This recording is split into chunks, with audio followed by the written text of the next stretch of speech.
Jim Hilty. I'm Professor Emeritus of History at Temple University, and in 2010 I published the history of Temple University called Temple University 125 Years of Service to Philadelphia, the Nation, and the World.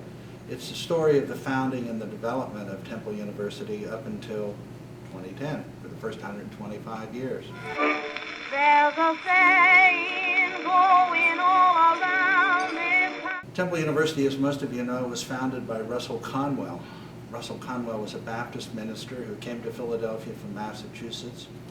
He was the minister of the Grace Baptist Church at 10th and Marvine Streets in Philadelphia, extremely popular, so popular in fact that his sermons on Sunday required tickets for admission. He was also very well known on the Chicago circuit, the circuit in which people gave speeches in the late 19th century, and he was basically your kind of late night entertainer for the latter part of the 19th century. Very popular, very charismatic. He was known for a speech called The Acres of Diamond, which was built on a parable about a Middle Eastern man who went in search of a fabled field of diamonds only to find it in his own backyard. He gave the speech about 6,000 times, the proceeds of which went to the founding of Temple. In 1884, several students came to him and asked if he would guide them in the study for preparation for the ministry, for the Baptist ministry. From 6 and 7 students, soon it developed into 40, and soon he began tutoring students part-time in the sanctuary of the church. And from that, by 1888, developed into a college. It was the students themselves who named it Temple College. And they took the name after a brand new church that was to be built at the corner of Broad and Burke Street called the Temple, which we know now today as the Temple Performing Arts Center. But now I'm sad and lonely. He done turned me down. I ain't got nobody, and ain't nobody cares about. The development of the university over the years occurred in spasms in 3 major growths.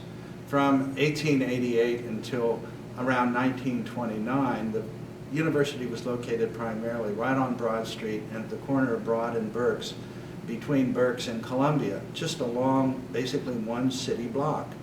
It was a sidewalk campus. By 1926, and the death of Conwell, the university began to expand with the development of Conwell Hall, built in 1922, and then Carnell Hall in 1929. And pretty soon, the campus began to spread out over several city blocks along North Broad Street.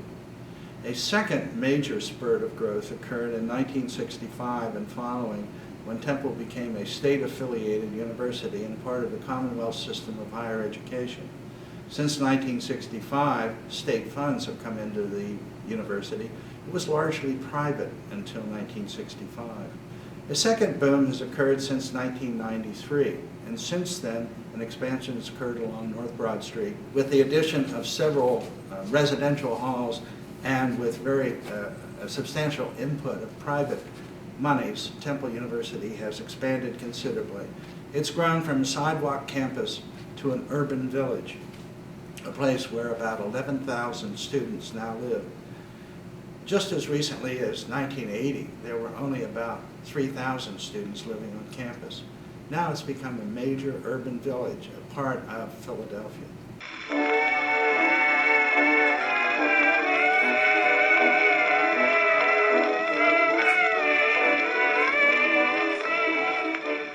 As it turned out, Temple's location in North Philadelphia, which in the 1880s was in fact quite a prominent upper middle class neighborhood. And over the years it had, if you would, a major following, particularly through the Baptist Temple, of, if you would, the upper middle class of Philadelphia. Among others, John Wanamaker, in fact, came to the Baptist Temple. By the 1930s, and with the Great Depression, North Philadelphia had begun to change. The industrial center to the east of the campus had begun to wane, and by the end of World War II, with the deindustrialization and depopulation of North Philadelphia, Temple found itself basically, if you would, surrounded by a deteriorating industrial neighborhood.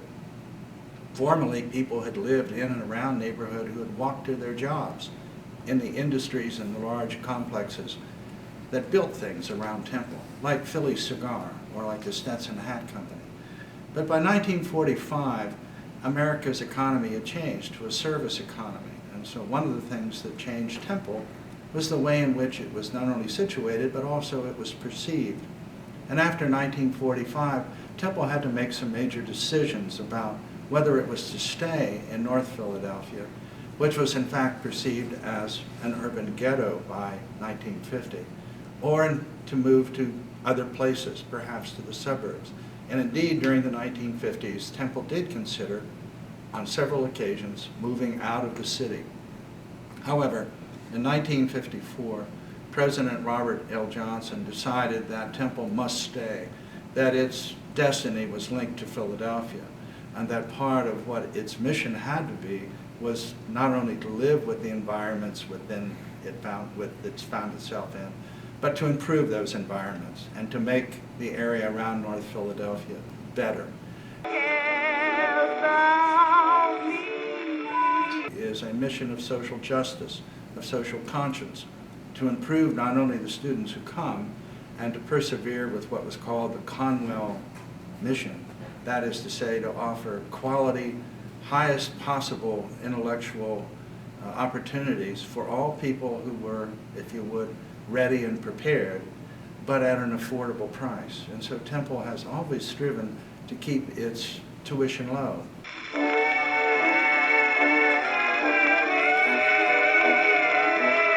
Temple has also changed through the years.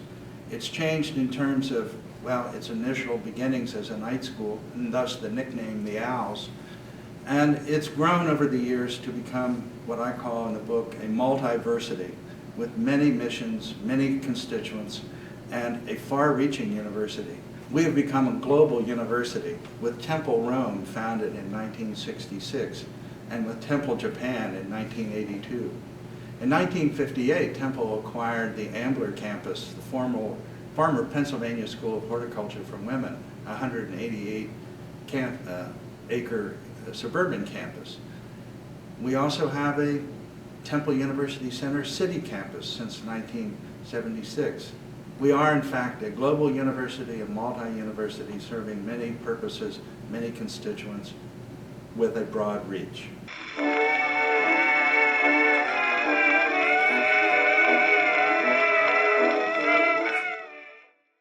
Since the very beginning, Russell Conwell had a sense that it was important to offer education not only to men, who were the first to come to him to ask for help, but also to women.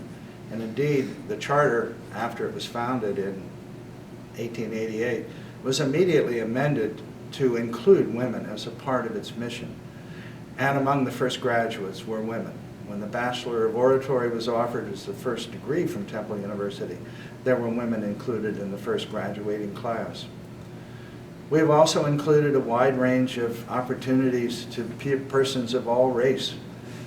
If one looks back through the class makeup for many years, you will see that Temple has led the way in, if you would, racial diversification.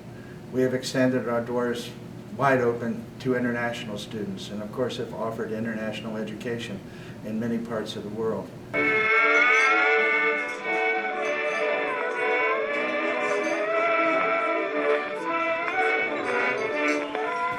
Temple University has had an impact far and wide, particularly through the contributions to the democratization of higher education, through its role in the commodification of higher education by keeping education affordable and keeping its tuition down, and through new technologies and learning experiences. Temple University, 125 years, going on 130 now, has made major contributions to the city, to the region, and to the world.